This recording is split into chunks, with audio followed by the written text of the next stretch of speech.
quarto ano, começaremos agora o nosso novo conteúdo, o componente curricular História, a formação do Brasil. Os povos indígenas.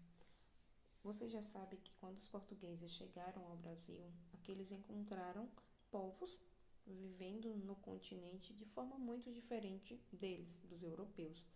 Eles possuíam costumes diferentes, viviam em harmonia com a natureza. As vestimentas eram diferentes, suas crenças eram diferentes.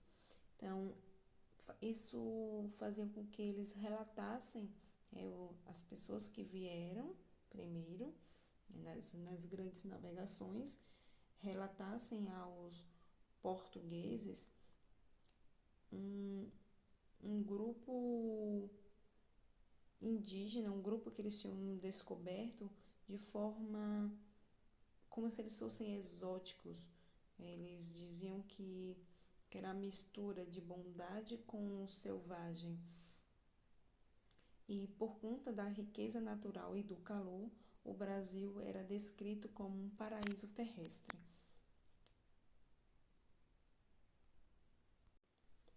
Muitos artistas que faziam pinturas para representar o povo indígena, muitos deles nunca nem ao menos vieram ao Brasil e nunca tinham visto um indígena. Então, eles faziam através de relatos das pessoas que vinham, e aí muitas vezes essas representações indígenas eram feitas de modo fantasiosa. O encontro entre o tupi e os portugueses.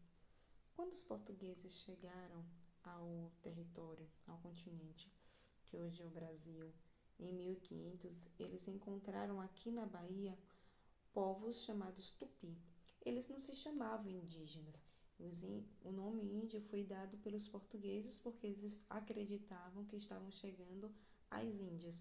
Então, por isso, receberam os nomes de índio as pessoas que viviam aqui naquele período. Esse encontro entre os tupis e os índios inicialmente foi feito de forma amistosa. Eles eram cerca de 302 mil habitantes. Caçavam, pescavam, cultivavam mandioca, milho, batata doce, algodão, abacaxi, guaraná, pimenta, e o trabalho era dividido entre homens e mulheres. Eles não visavam lucro, e sim a sobrevivência. Eles usavam a terra para retirar apenas o suficiente para a sua subsistência.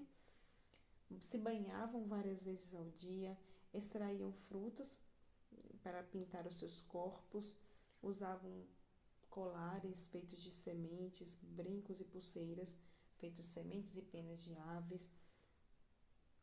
E junto com outros grupos, outros povos indígenas, habitavam o litoral brasileiro. E quando os portugueses chegaram, houve um estranhamento, porque eles eram totalmente diferentes do que deles, né? Enquanto eles se vestiam, tinham vestimentas, os índios não possuíam, por exemplo. Mas como os portugueses não sabiam, não conheciam o território, eles precisavam conhecer, eles preferiram fazer alianças com os tupis em prol de alimentação, de facilidade para a extração do pau-brasil e também de segurança, já que existiam vários povos e esses povos guerreavam entre si. O pau-brasil inicialmente começou a ser derrubado pelos índios. Então, a aliança feita entre portugueses e indígenas era justamente esse. Os indígenas faziam o trabalho braçal e, em contrapartida, eles davam alguns objetos aos índios. Só que os índios viviam em harmonia com a natureza. Então, eles se recusavam a cortar uma grande quantidade de árvore, porque eles não compreendiam essa necessidade de lucro dos portugueses. Foi aí que começou a disputa entre portugueses e indígenas. Então, os índios, alguns foram aprisionados e forçados a realizar as atividades, né, a trabalhar para os colonizadores. E depois disso, os colonizadores começaram a impor o seu modo de vida aos indígenas. O território indígena. Em 1500, a população indígena era cerca de 4 milhões de pessoas, organizadas em mais de 1000 grupos étnicos que ocupavam todo o território brasileiro. Então, veja que quando os portugueses chegaram ao Brasil, o número de habitantes era muito grande. Mas com o início da colonização, esse número de nativos passou a diminuir cada vez mais.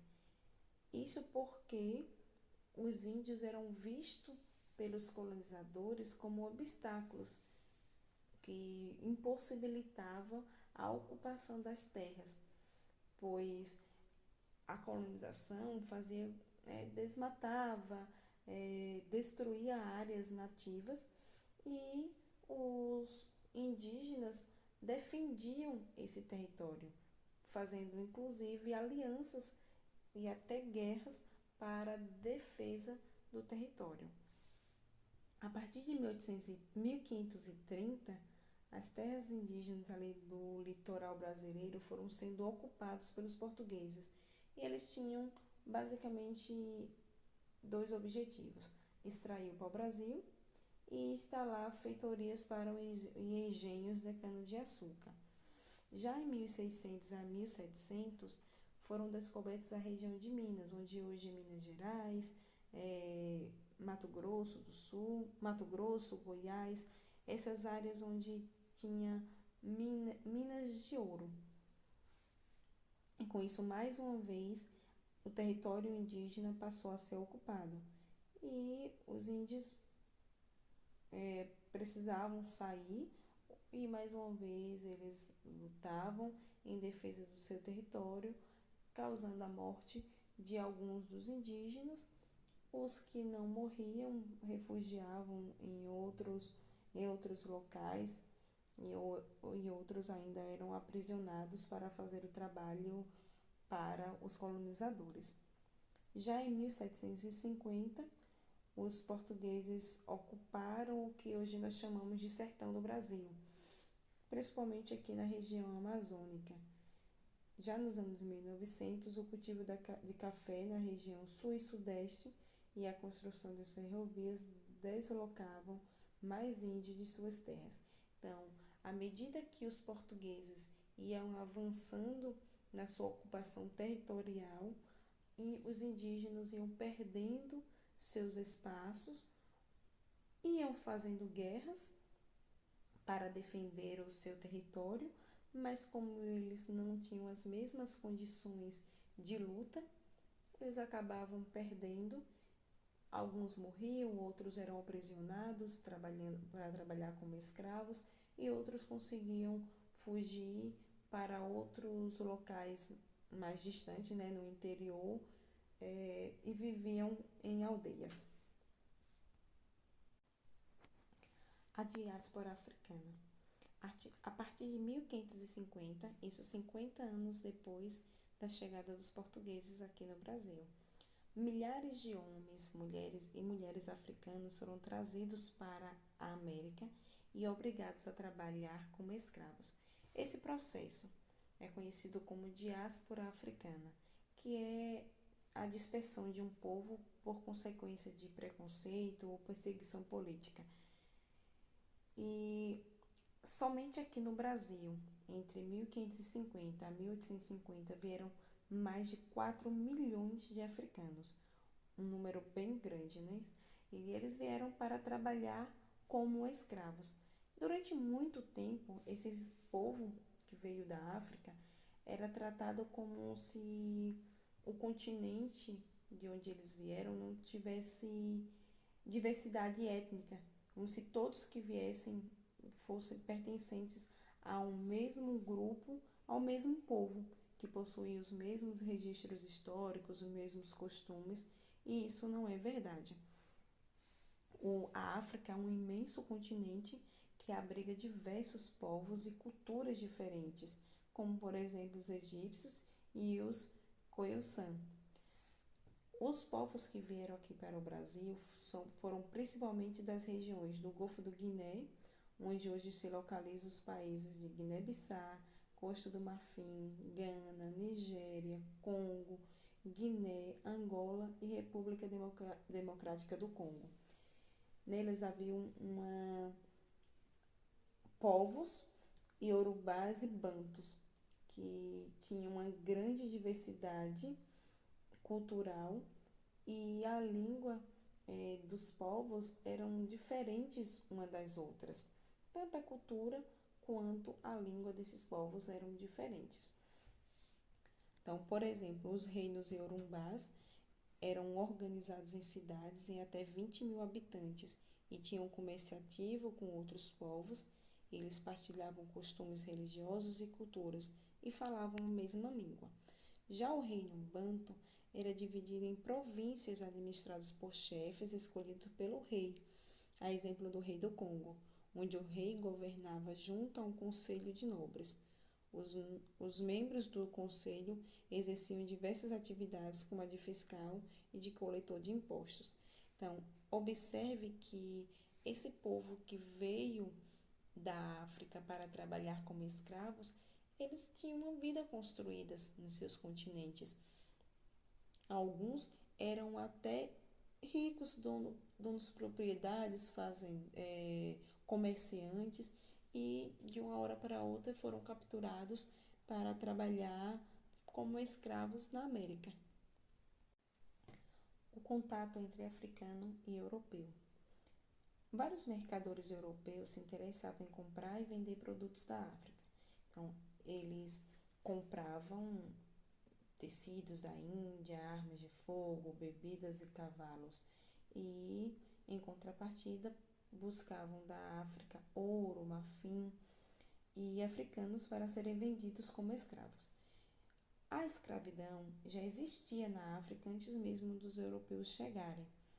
No entanto, eles não praticavam o comércio de pessoas. Eles não compravam e vendiam seres humanos. Lá as pessoas poderiam ser tratadas como escravos quando eram capturados de guerra, quando não pagavam algumas dívidas ou quando cometiam crimes. Mas com a chegada dos portugueses, eles modificaram esse sistema de comércio de escravos, pois eles passaram a comprar e vender escravos. E como os comerciantes africanos perceberam que esse comércio de escravos era um comércio lucrativo, era uma atividade de muito lucro, tanto os comerciantes africanos e os portugueses passaram a capturar pessoas para serem vendidas como escravos na América. Então, no momento que eles eram comprados na África, os prisioneiros tinham seus corpos examinados para ver a questão de saúde física deles e depois eram embarcados em navios negreiros em direção à América, onde trabalhariam em forma como escravos. Esses navios não tinham nenhuma condição de vida, eles vinham amontoados nos porões, nas partes de baixo das embarcações, mal podiam ficar em pé, praticamente não eram alimentados e recebiam castigos, porque, claro, eles tentavam se soltar, fugir, mas muitos deles nem conseguiam suportar a viagem e acabavam morrendo naquele percurso, e seus corpos eram lançados em alto mar. No livro de vocês, na página 90, tem um texto falando cotas, por que reagimos?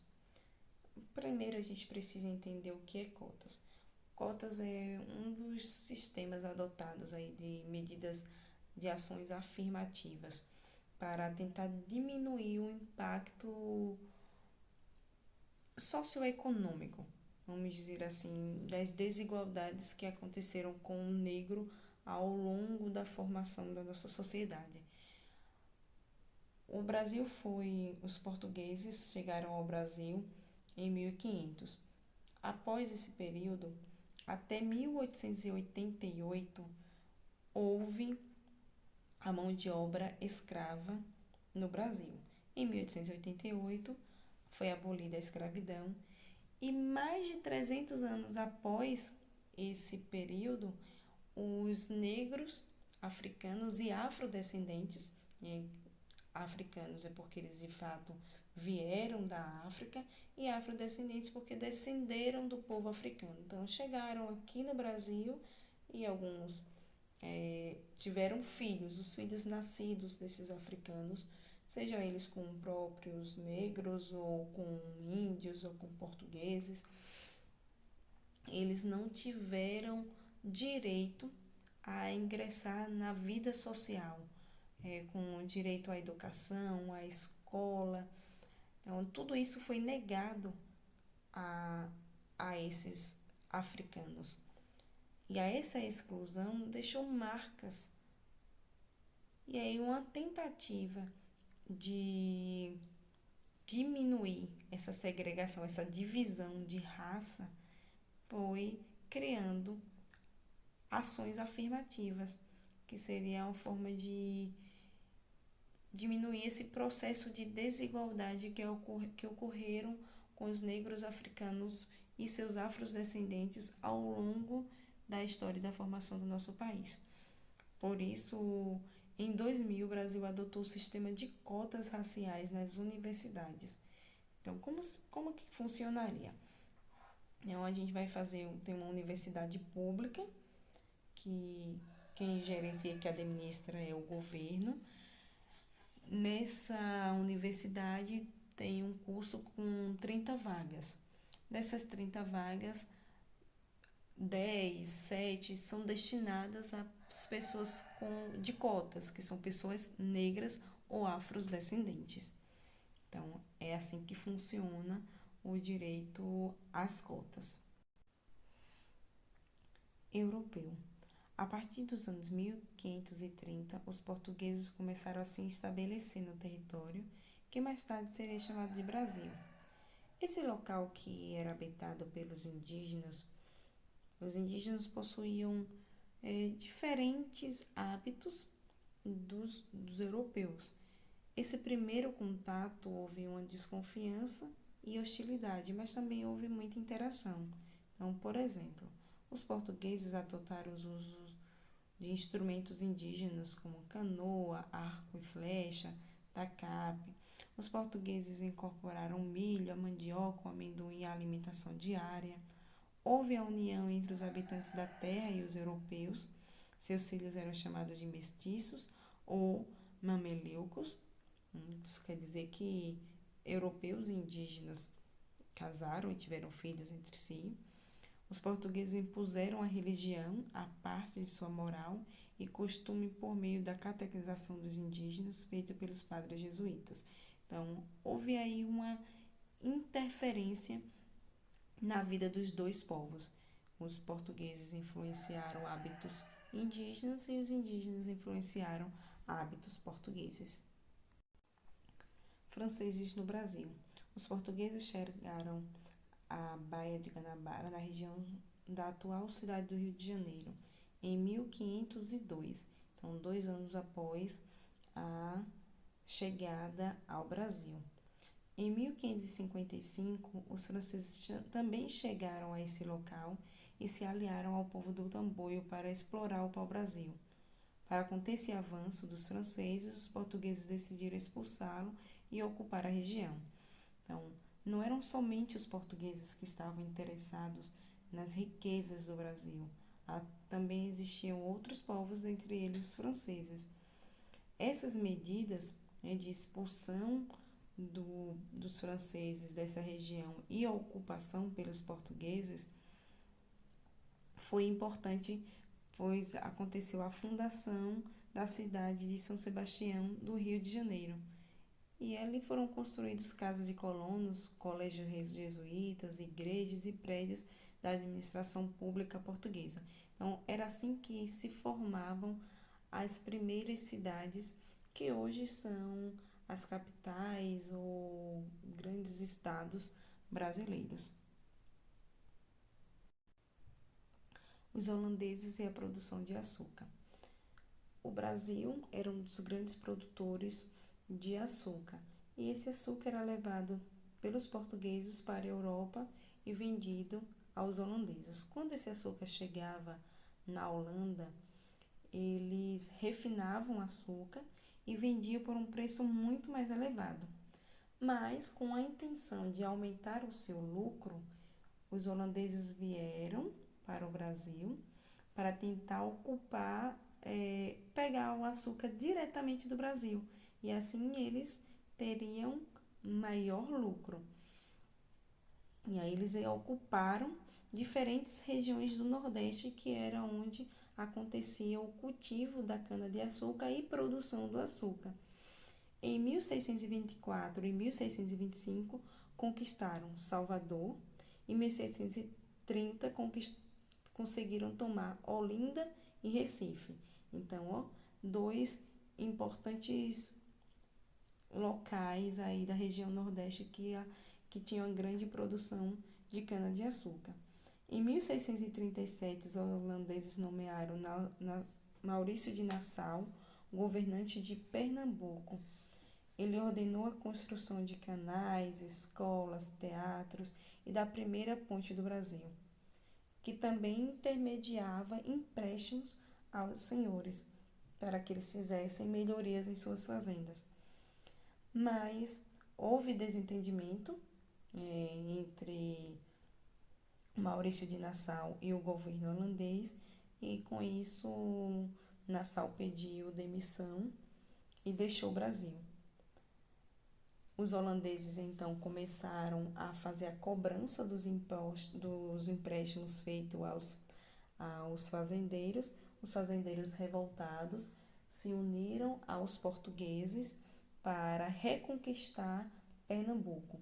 Então, Pernambuco foi reconquistado por, por Portugal com a ajuda dos fazendeiros.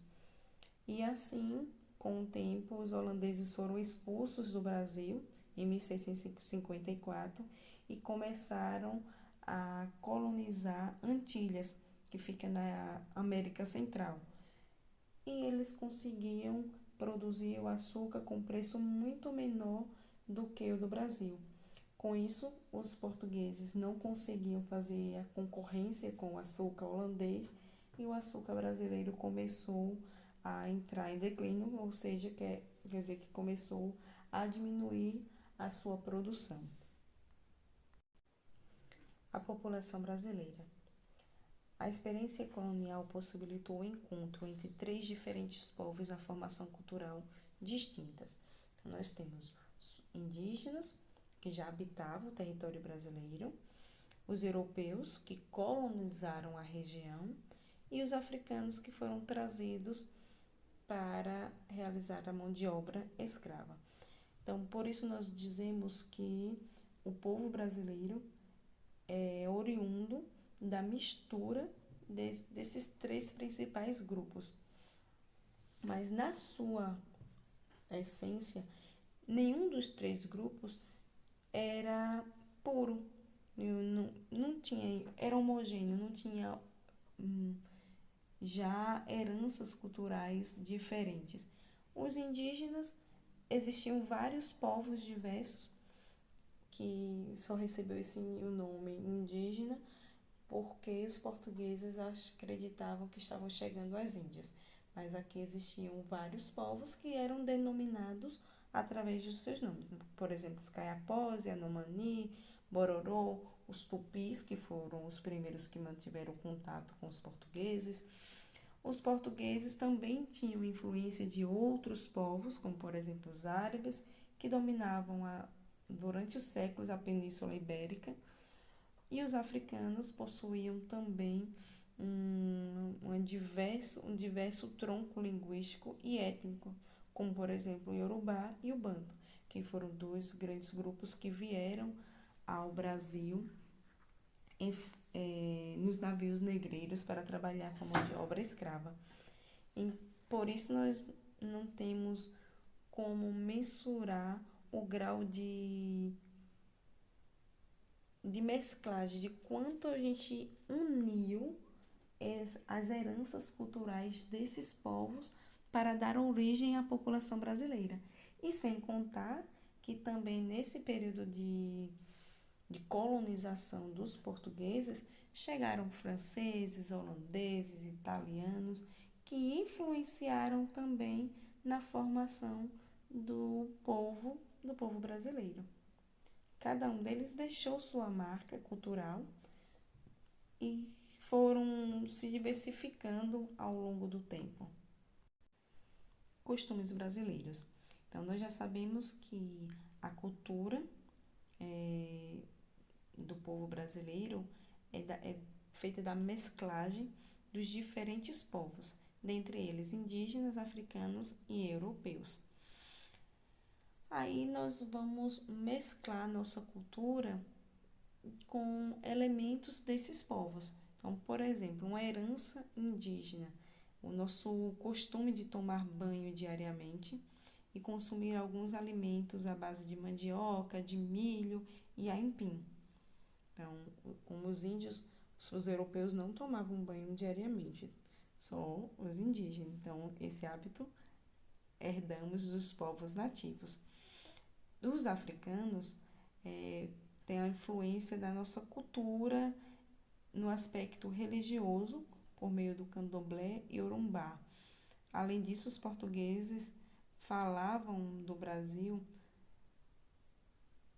O português falado do Brasil traz diversas palavras de origem africana, principalmente da língua banto, como cafuné, batuque, banguela. Então, são expressões que eram utilizadas de origem africana que nós utilizamos no nosso português de hoje. A herança portuguesa mostra a cultura brasileira, são principalmente a língua, as estruturas sociais, a culinária, a confeitaria à base de ovos e açúcar. Então, nossa língua é muito mais próxima da... Nós herdamos tanto a questão religiosa quanto a questão da língua, que são os principais instrumentos de colonização de um povo. Então, se a pessoa quer colonizar um povo, ele vai impor sua língua e sua religião. Então, aqui nós temos dois exemplos de cantiga de roda, que é uma herança portuguesa, e temos também a capoeira, que é uma herança africana. Línguas do Brasil. A língua hoje falada no Brasil é o português, mas ao longo do período de colonização, existem cerca de 340 línguas indígenas faladas no território que atualmente chamamos de Brasil. Hoje, essas línguas indígenas são cerca de 250. Então, nós temos 250 povos que falam línguas de diferentes etnias. No início, com a necessidade de comunicação entre portugueses e indígenas, foi criado uma língua geral paulista, onde todos se comunicavam com aqueles termos. Foi feito através da união de palavras de origem tupi, que foi o primeiro grupo que teve contato com os portugueses quando chegaram ao Brasil, e com as palavras de origem portuguesa. Era uma forma de haver uma comunicação entre aqueles povos. Depois essa língua foi extinta e adotada a língua que nós conhecemos hoje, que é amplamente divulgada em todo o território brasileiro. Aí vale ressaltar que, mesmo nós falando a língua portuguesa, né, a português do Brasil, essa nossa língua sofreu influência dos diferentes povos. Nós temos vocábulos, que são palavras, de origem africana, de origem indígena, de origem portuguesa, de origem francesa. Então, nós recebemos influência linguística, cultural, de música, dança, dos diferentes povos que aqui habitaram e que ainda hoje, por termos uma língua viva, que nós falamos a língua, novos vocábulos são colocados na nossa língua usada no dia a dia. Com isso, nós chegamos ao fim do nosso conteúdo. Agora, peguem o caderno pedagógico de vocês, respondam com atenção. Caso ainda tenham dúvidas, entrem em contato e tirem as dúvidas comigo. E até a nossa próxima aula.